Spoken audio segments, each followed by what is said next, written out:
Hey guys, welcome to government jobs Gyan YouTube channel. Guys, आज की इस वीडियो में हम बात करेंगे एसएससी स्टेनोग्राफर ग्रेड सी और डी के new recruitment notification online form apply process के बारे में। जी हाँ दोस्तों, स्टाफ सिलेक्शन कमीशन ने यहाँ पर स्टेनोग्राफर ग्रेड सी और डी के खाली पदों को भरने के लिए नोटिफिकेशन रिलीज कर दिया है। कैसे आप इस भर्ती में पार्टिसिपेट करने के लिए अपने फॉर्म अप्लाई कर सकते हो बिना कोई मिस्टेक किए हुए, इसकी पूरी जानकारी हम आपको स्टेप बाय स्टेप रजिस्ट्रेशन से लेकर प्रिंट तक इस वीडियो में देंगे। बस आपको इस वीडियो को स्किप के बिना शुरू से लेकर एंड तक देखना है। उसके बाद वीडियो पसंद आए तो इसे लाइक और शेयर कर दें। चैनल पर नए हो तो इसे सब्सक्राइब कर लें। साथ ही साथ आपको फॉर्म अप्लाई करते हुए जो जो भी प्रॉब्लम फेस हो रही है उन सभी का हल आपको इस वीडियो में मिल जाएगा। यहाँ पर कैसे आप अपना फेस ऑथेंटिकेशन कर सकते हो आधार से, कैसे यहाँ पर आपको अपना लाइव फोटो कैप्चर करना है, अपने सिग्नेचर आपको अपलोड करने हैं, पूरी जानकारी हम आपको इस वीडियो में देंगे। साथ ही साथ आप कैसे अपना आधार वेरीफाई कर सकते हैं यहाँ पर नई तरीके से रजिस्ट्रेशन करते हुए, इसकी भी पूरी जानकारी आपको इस वीडियो में दी जाएगी। तो बिना कोई वक्त गंवाए चलिए शुरू करते हैं। इन सब चीज़ों की पूरी जानकारी के लिए आपको इस वीडियो के डिस्क्रिप्शन बॉक्स में हमारी वेबसाइट IND-sarkari-naukri.in के इस पेज का लिंक मिल जाएगा। यहाँ पर आपको इस भर्ती के रिगार्डिंग सभी डिटेल्स प्रोवाइड करा दी गई है। स्टाफ सिलेक्शन कमीशन एसएससी ने स्टेनोग्राफर ग्रेड सी और डी के खाली पदों को भरने के लिए नोटिफिकेशन रिलीज कर दिया है। आप 5 जून 2025 से 26 जून 2025 तक अपने फॉर्म अप्लाई कर सकते हो। यहाँ पर 12वीं पास कैंडिडेट अप्लाई कर सकते हैं। आप ऑल इंडिया से ऑनलाइन अप्लाई कर सकते हो। जनरल ओबीसी ईडब्ल्यूएस कैंडिडेट के लिए 100 रुपये फीस है। SC ST women PWD candidate के लिए कोई फीस नहीं है। फीस का अमाउंट आप ऑनलाइन मोड में जमा करा सकते हो। अप्लाई करने के लिए आपको इस पेज को नीचे स्क्रॉल डाउन करना है। इंपोर्टेंट लिंक सेक्शन में आकर ऑफिशियल नोटिफिकेशन PDF लिंक पर क्लिक करके इस भर्ती के नोटिफिकेशन को ओपन कर लेना है और उसमें से आपको पूरी डिटेल रीड कर लेनी है और फिर आपको अपना फॉर्म अप्लाई करना है। फॉर्म अप्लाई करने के लिए भी आपको हमारी वेबसाइट के इसी पेज पर ही अप्लाई ऑनलाइन का लिंक दिया गया है। जैसे ही आप इस लिंक पर क्लिक करेंगे तो आपके सामने एसएससी का ये ऑफिशियल पोर्टल ओपन हो जाएगा। गाइस, यहाँ पर आने के बाद आपको इस वेबसाइट के टॉप पर ही लॉगिन और रजिस्टर की ये टैब दी गई है। आपको इस पर क्लिक करना है। उसके बाद आपके सामने ये पॉपअप शो होगा। यहाँ पर अगर आपने पहले से रजिस्ट्रेशन कर रखा है और अपनी आधार इनेबल प्रोसेस कंप्लीट कर रखी है तो यहाँ पर बस अब आपको अपना रजिस्ट्रेशन नंबर एंटर करना है, अपना पासवर्ड आपको एंटर करना है, ये कैप्चा कोड आपको यहाँ पर एंटर करना है और लॉगिन की इस टैब पर क्लिक करते हुए आपको अपने डैशबोर्ड में लॉगिन कर लेना है और वहां से अपना फॉर्म अप्लाई करना है। गाइस, हम आपको बता दें यहाँ पर एसएससी ने आधार इनेबल प्रोसेस कर दिया है। जी हाँ दोस्तों, यहाँ पर अब आपको अपना आधार वेरीफाई करना मस्ट है। बिना उसके यहाँ पर अब आप एसएससी की किसी भी भर्ती के लिए फॉर्म अप्लाई नहीं कर पाओगे। तो अगर आपने अपनी आधार प्रोसेस कंप्लीट कर रखी है तो आप लॉगिन करके फॉर्म अप्लाई कर सकते हो। और अगर आप एसएससी की किसी भी भर्ती के लिए फर्स्ट टाइम अप्लाई करने जा रहे हो या फिर आप नए सिरे से रजिस्ट्रेशन करना चाहते हो तो यहाँ पर आपको न्यू यूजर रजिस्टर नाउ का ये लिंक दिया गया है। आपको रजिस्टर नाउ के इस लिंक पर क्लिक करना है। उसके बाद आपके सामने यहाँ पर रजिस्ट्रेशन का प्रोसेस स्टार्ट हो जाएगा। यहाँ से आप अपना एसएससी की वेबसाइट पर वन टाइम रजिस्ट्रेशन कर सकते हो। यहाँ पर आने के बाद हम आपको बता दें आपको 4 स्टेप कंप्लीट करने हैं, आपका OTR कंप्लीट हो जाएगा। सबसे पहले यहाँ पर आपको अपनी पर्सनल डिटेल देनी है, फिर आपको अपना पासवर्ड यहाँ पर क्रिएट करना है, अपनी एडिशनल डिटेल देनी है, उसमें आपको अपनी नेशनलिटी, एड्रेस और एजुकेशनल क्वालिफिकेशन की डिटेल देनी होगी। फिर यहाँ पर आपको अपनी डिटेल्स को डिक्लेयर करते हुए अपना रजिस्ट्रेशन कंप्लीट कर लेना है। तो इन 4 स्टेप्स को कंप्लीट करते हुए यहाँ पर आपको अपना OTR कंप्लीट करना है। उसके लिए यहाँ पर अब आपको कंटिन्यू की स्टेप पर क्लिक कर देना है। जैसे ही आप स्टेप पर क्लिक करेंगे आपके सामने यहाँ पर रजिस्ट्रेशन का फॉर्म स्टार्ट हो जाएगा। यहाँ पर अब आपको सबसे पहले अपनी पर्सनल डिटेल देनी है। इसमें यहाँ पर सबसे पहले आपको ऑप्शन दिया गया है क्या आपके पास यहाँ पर आधार कार्ड है। यहाँ पर एसएससी ने अब भर्तियों के लिए आधार कार्ड मस्ट कर दिया गया है। आधार प्रोसेस आपको इनेबल कर लेनी है। तो अगर आपके पास आधार है तो आप यस ऑप्शन सेलेक्ट करेंगे। और गाइस, यहाँ पर अगर आपके पास आधार नहीं है उसके लिए भी ऑप्शन है। अगर यहाँ पर आपके पास आधार नहीं है तो आप नो ऑप्शन सेलेक्ट करेंगे।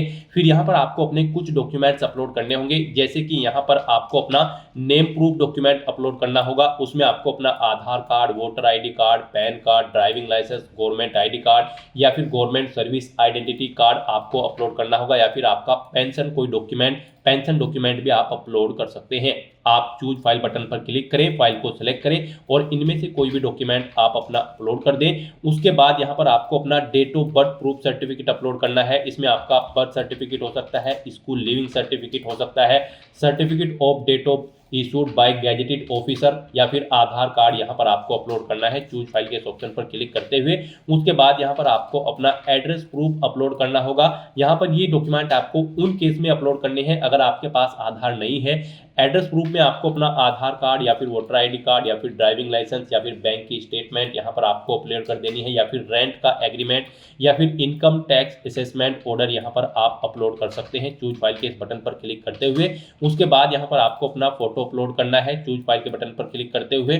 फिर यहाँ पर आपको अपना जेंडर प्रूफ अपलोड करना है। जेंडर प्रूफ में आपका आधार कार्ड हो सकता है, वोटर आईडी कार्ड हो सकता है, बर्थ सर्टिफिकेट हो सकती है या फिर आपका स्कूल लिविंग सर्टिफिकेट हो सकता है। यहाँ पर अगर आपके पास आधार नहीं है तो आपको इन सारे डॉक्यूमेंट्स को यहाँ पर अपलोड करना होगा। बेस्ट है यहाँ पर आपके पास आधार है तो आप आधार की डिटेल दें। यहाँ पर मोस्टली इंडिया में सभी के पास अब आधार अवेलेबल है, तो यहाँ पर आपको यस का ऑप्शन सेलेक्ट करना है do you have a Aadhaar card में। और उसके बाद यहाँ पर गाइड आपको अपना आधार नंबर यहाँ पर एंटर करना है। वही नंबर एक बार फिर से आपको एंटर करके उसे वेरीफाई कर लेना है। और फिर यहाँ पर गाइज आपको इस चेकबॉक्स को ओके करना है। इस I have state that I know objection in details को रीड करने के बाद यहाँ पर अगर आप अपना OTP सुनना चाहते हैं तो स्विच टू हिंदी या फिर इंग्लिश, जिस भी लैंग्वेज में आप चाहते हैं यहाँ पर उस पर क्लिक करके उसे स्विच कर ले। और फिर आप इस ऑप्शन पर क्लिक करते हुए, जी हाँ दोस्तों, इस माइक के ऑप्शन पर क्लिक करते हुए आप अपना OTP सुन ले और फिर उसे यहाँ पर एंटर कर दे। और गाइज यहाँ पर अगर आप सुनना नहीं चाहते हैं तो फिर यहाँ पर आपको सेंड OTP के इस ऑप्शन पर क्लिक करना है। फिर आपके रजिस्टर्ड मोबाइल नंबर पर जिससे आपका आधार लिंक है उस पर एक OTP आएगा, वो OTP आपको यहाँ पर एंटर करना है। और फिर गाइज आपको वेरीफाई OTP के ऑप्शन पर क्लिक करके अपना आधार वेरीफाई कर लेना है। फिर आपके सामने यहाँ पर शो हो जाएगा आपका आधार सक्सेसफुली वेरीफाइड हो चुका है। ग्रीन कलर में आपको वेरीफाइड का ऑप्शन यहाँ पर मिल जाएगा। उसके बाद गाइज यहाँ पर आपको अपना नाम एंटर करना है अपनी 10वीं की मार्कशीट के अकॉर्डिंग। फिर आपको वही नाम एक बार फिर से एंटर करके वेरीफाई कर लेना है।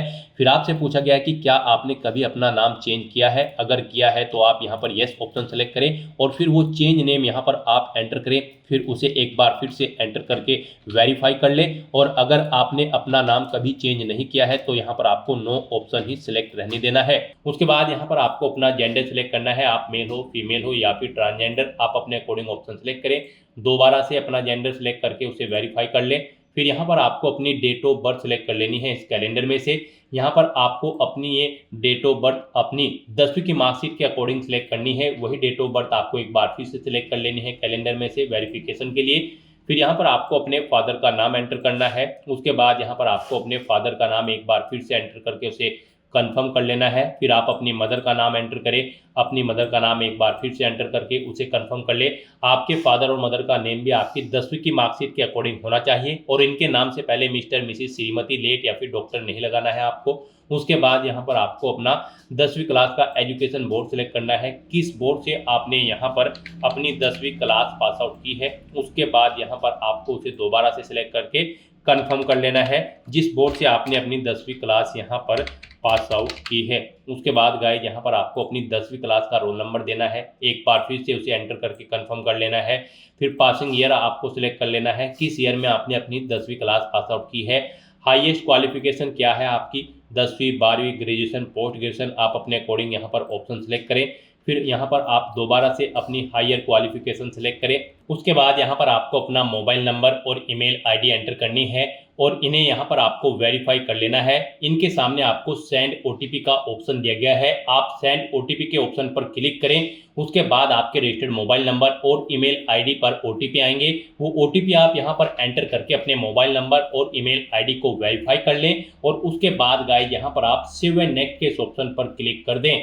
इस तरह से यहाँ पर आपकी पर्सनल डिटेल सक्सेसफुली सेव हो जाएगी। उसके बाद यहाँ पर आपको एक रजिस्ट्रेशन नंबर प्रोवाइड करा दिया गया है, यह रजिस्ट्रेशन नंबर आपको केयरफुली नोट डाउन करके रख लेना है फ्यूचर यूज के लिए।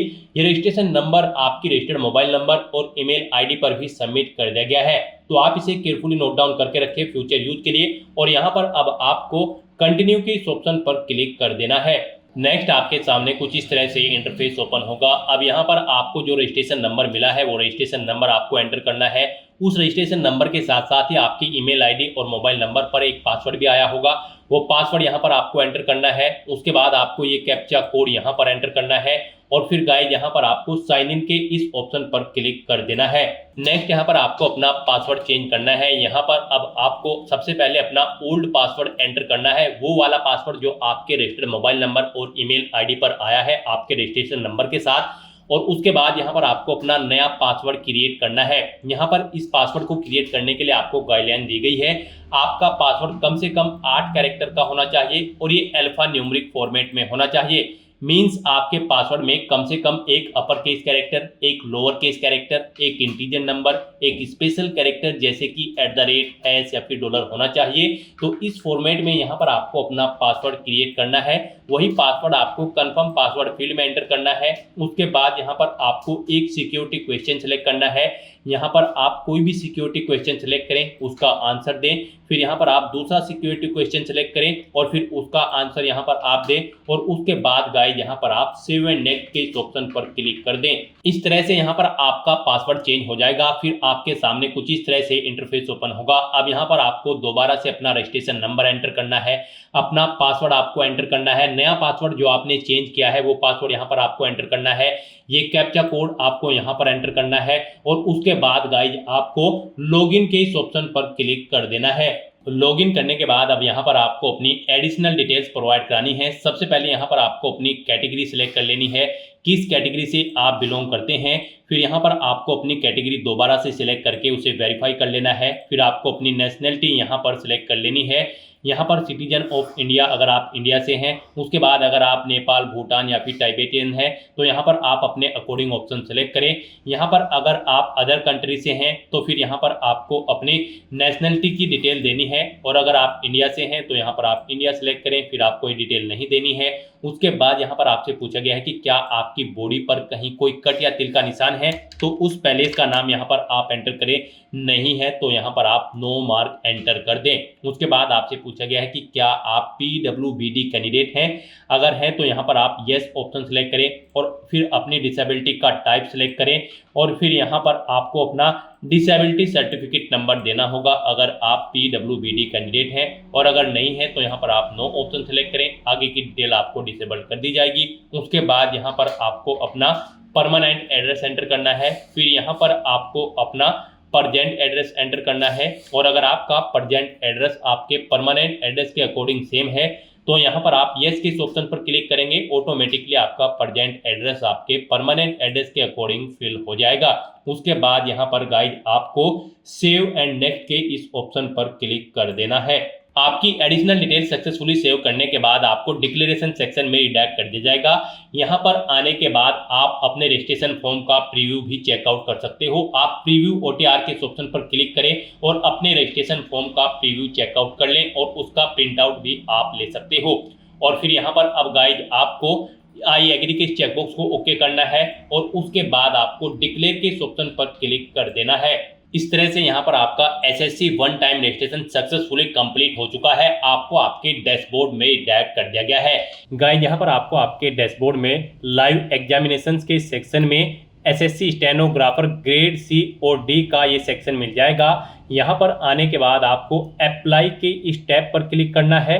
फिर यहाँ पर आपको कुछ जनरल इंस्ट्रक्शंस प्रोवाइड कराए गए हैं, आपको इन्हें केयरफुली रीड कर लेना है। पेज को नीचे स्क्रॉल डाउन करना है और उसके बाद यहाँ पर आपको फिल फॉर्म के इस ऑप्शन पर क्लिक कर देना है।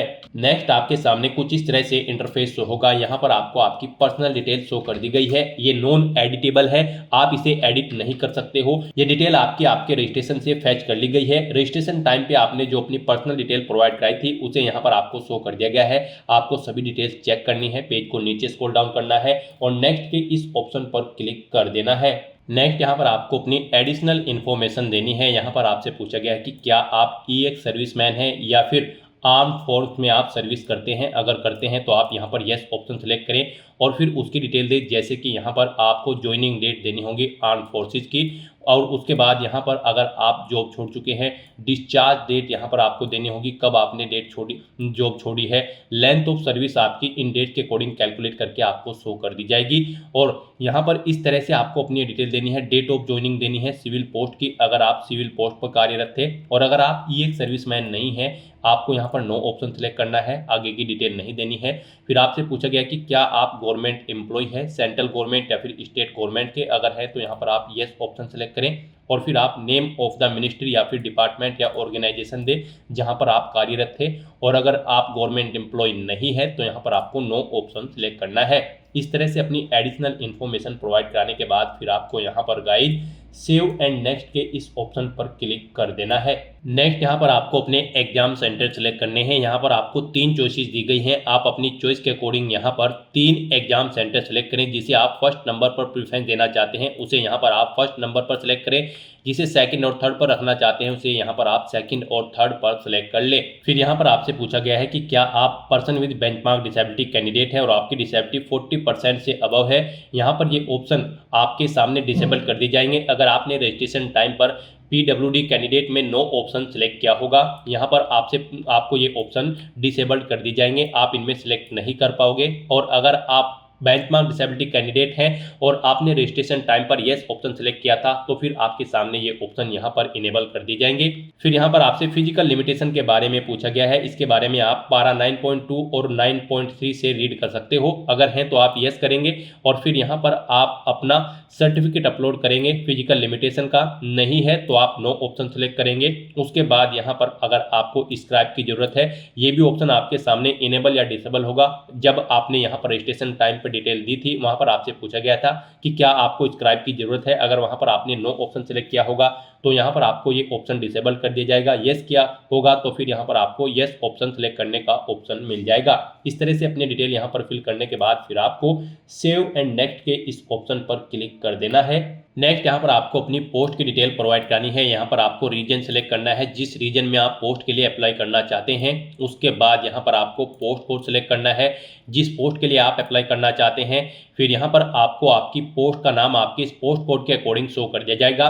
फिर आपको यहाँ पर आपकी क्वालिफिकेशन भी इस पोस्ट के अकॉर्डिंग शो कर दी जाएगी जो रिक्वायर्ड है। फिर यहाँ पर आपको अपनी कैंडिडेट की क्वालिफिकेशन देनी है। यहाँ पर आपको अपनी हाईएस्ट क्वालिफिकेशन सेलेक्ट करनी है, यानी कि अगर आपने ग्रेजुएशन या फिर पोस्ट ग्रेजुएशन कर रखी है तो वो यहाँ पर आपको सेलेक्ट करना होगा। हाँ 10वीं या फिर 12वीं कर रखी है तो वो आपको सेलेक्ट कर लेनी होगी। तो यहाँ पर आपको अपनी हाईएस्ट क्वालिफिकेशन सेलेक्ट कर लेनी है। फिर यहाँ पर indicate detail of any other educational qualification relevant to the post if required by you. यहाँ पर आप डिटेल दे सकते हैं, अगर आपके पास इस पोस्ट से रिलेटेड कोई और एजुकेशनल क्वालिफिकेशन है तो उसकी डिटेल यहाँ पर आप दे सकते हैं, और नहीं देना चाहते हैं तो आप इस कॉलम को खाली छोड़ सकते हैं। फिर यहाँ पर आपको इसेंशियल क्वालिफिकेशन बता दी गई है, आपने जो पोस्ट ऊपर सेलेक्ट की है पोस्ट कोड के अकॉर्डिंग उसकी जो भी इसेंशियल क्वालिफिकेशन होगी वो यहाँ पर आपको शो कर दी जाएगी।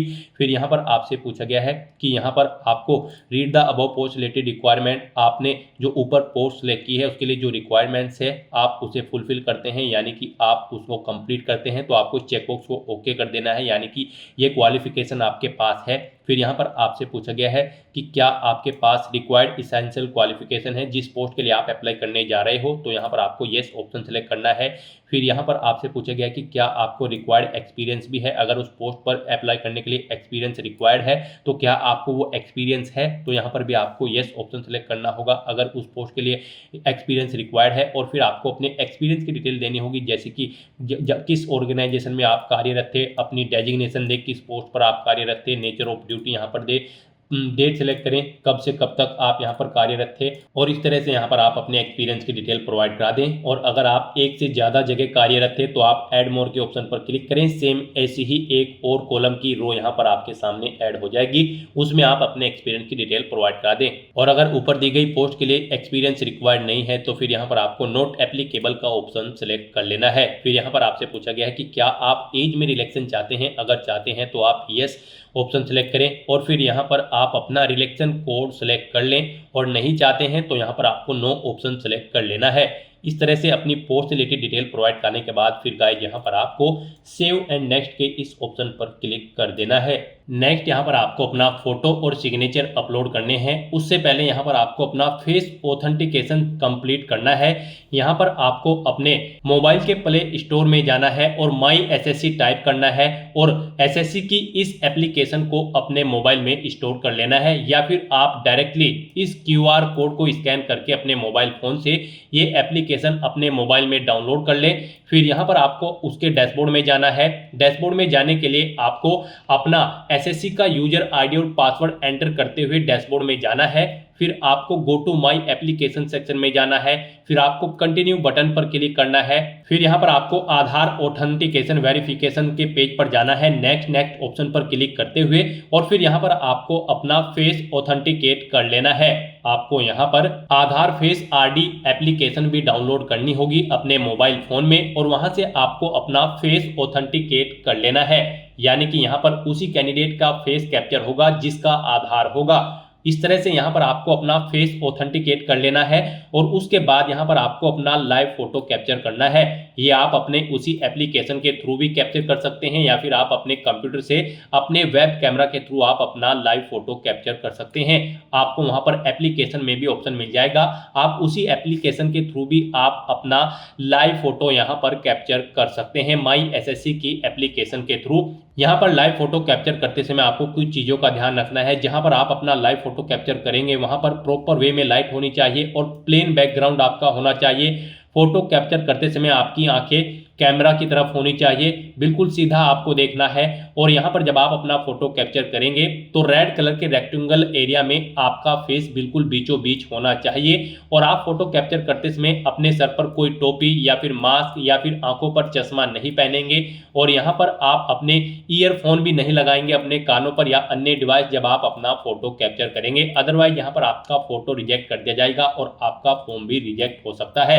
इस तरह से यहाँ पर आपको कैप्चर लाइव फोटो के ऑप्शन पर क्लिक करके अपना लाइव फोटो कैप्चर कर लेना है। उसके बाद यहाँ पर आपको अपने सिग्नेचर अपलोड करने हैं। सिग्नेचर अपलोड करने के लिए भी आपको गाइडलाइन दी गई है। सिग्नेचर का साइज आपका 10 KB से 20 KB के बीच में होना चाहिए। JPEG या फिर JPG फॉर्मेट में आपके सिग्नेचर होने चाहिए। यहाँ पर आपके सिग्नेचर की जो विड्थ होगी वो 6.0 सेंटीमीटर और हाइट 2.0 सेंटीमीटर होनी चाहिए। रेजोल्यूशन उनकी 300 DPI होनी चाहिए। यहाँ पर आपके सिग्नेचर हॉरिजेंटली होंगे, बिल्कुल एक बॉक्स के बीचों बीच। हम यहाँ पर आपको दिखा देते हैं कैसे आपको अपने सिग्नेचर करने हैं। आपको क्लिक हियर टू रीड के इस लिंक पर क्लिक करना है। ये PDF आपके सामने यहाँ पर ओपन होगी। इस बॉक्स में कुछ इस तरह से आपको अपने सिग्नेचर करने होंगे। यहाँ से आप चेकआउट कर सकते हो। इस तरह के सिग्नेचर आपके एक्सेप्टेबल होंगे और इस तरह के सिग्नेचर यहाँ पर आपके एक्सेप्टेबल नहीं होंगे। यहाँ पर आपको एग्जाम्पल दिया गया है, इन्हें आप चेकआउट कर सकते हैं। तो इस फॉर्मेट में यहाँ पर आपको अपने सिग्नेचर करने हैं और अपने सिग्नेचर को यहाँ पर आपको अपलोड कर देना है। उसके लिए आपको अपलोड सिग्नेचर की इस टैब पर क्लिक करना है, फाइल को सिलेक्ट कर लेना है और अपने सिग्नेचर को यहाँ पर आपको अपलोड कर देना है। और फिर गाइस यहाँ पर आपको सेव एंड नेक्स्ट के इस ऑप्शन पर क्लिक कर देना है। नेक्स्ट आपको आपके एप्लीकेशन फॉर्म का पूरा प्रीव्यू शो कर दिया गया है। आपको सभी डिटेल्स केयरफुली चेकआउट करनी है। आप जिस सेक्शन में एडिट करना चाहते हैं, अगर कोई मिस्टेक है तो आप एडिट कर सकते हैं या फिर गाइस यहाँ पर आप गो बैक के इस ऑप्शन पर क्लिक करके भी एडिट कर सकते हैं। और अगर सभी चीजें ओके हैं तो बस यहाँ पर अब आपको सेव एंड नेक्स्ट के इस ऑप्शन पर क्लिक कर देना है। नेक्स्ट आपके सामने डिक्लेरेशन सेक्शन ओपन हो जाएगा। अब यहाँ पर आपको आई एग्री के इस चेकबॉक्स को ओके करना है। ये कैप्चा कोड आपको यहाँ पर एंटर करना है और फिर गाइज आपको सबमिट के इस ऑप्शन पर क्लिक कर देना है। नेक्स्ट आपके सामने कुछ इस तरह से इंटरफेस शो होगा। यहाँ पर आपका एप्लीकेशन फॉर्म सक्सेसफुली सबमिट हो चुका है। आप यहाँ पर मैसेज चेकआउट कर सकते हो। यहाँ पर अब आप प्रिंट एप्लीकेशन के इस ऑप्शन पर क्लिक करके अपने एप्लीकेशन फॉर्म का एक हार्ड कॉपी प्रिंट आउट ले सकते हो, फ्यूचर यूज के लिए, फ्यूचर रेफरेंस के लिए। गाइस यहाँ पर अगर आप रिजर्व कैटेगरी से बिलोंग करते हैं तो फिर यहाँ पर आपको कोई फीस जमा नहीं करानी है। और अगर आप यहाँ पर जनरल OBC कैंडिडेट है, अनरिजर्व कैटेगरी कैंडिडेट है, तो फिर यहाँ पर आपको 100 रुपये फीस के रूप में जमा कराने होंगे, जो कि आप डेबिट कार्ड, क्रेडिट कार्ड या फिर नेट बैंकिंग के माध्यम से या फिर यूपीआई के माध्यम से जमा करा सकते हो। उसके बाद यहाँ पर आपका फॉर्म सबमिट होगा और फिर आप अपने एप्लीकेशन फॉर्म का प्रिंट आउट ले लेंगे। तो यहाँ पर अब आपका फॉर्म सबमिट हो चुका है। अगर आप रिजर्व कैटेगरी से बिलोंग करते हैं तो अब यहाँ पर आप गो टू डैशबोर्ड के स्टेप पर क्लिक करके अपने डैशबोर्ड में जाकर चेकआउट कर सकते हो कि आपका एप्लीकेशन फॉर्म सक्सेसफुली सबमिट हो चुका है या फिर नहीं। आपको आपके फॉर्म का स्टेटस आपके डैशबोर्ड में शो कर दिया जाएगा। अपने डैशबोर्ड में आकर आप यहां पर एप्लीकेशन स्टेटस के इस लिंक पर क्लिक करके अपने एप्लीकेशन फॉर्म का स्टेटस चेकआउट कर सकते हो कि वो सक्सेसफुली सबमिट हो चुका है या फिर नहीं। और यहां से भी आप गाइड प्रिंट के इस ऑप्शन पर क्लिक करके अपने एप्लीकेशन फॉर्म का एक हार्ड कॉपी प्रिंट आउट ले सकते हो फ्यूचर यूज के लिए, फ्यूचर रेफरेंस के लिए। तो दोस्तों ऐसे आप अपना एसएससी स्टेनोग्राफर ग्रेड सी और डी का फॉर्म अप्लाई कर सकते हो। आज की इस वीडियो में बस इतना ही। आई होप ये वीडियो आपको पसंद आई होगी। अगर पसंद आई हो तो इसे लाइक और शेयर करें। चैनल पर नए हो तो इसे सब्सक्राइब कर लें। Thanks for watching.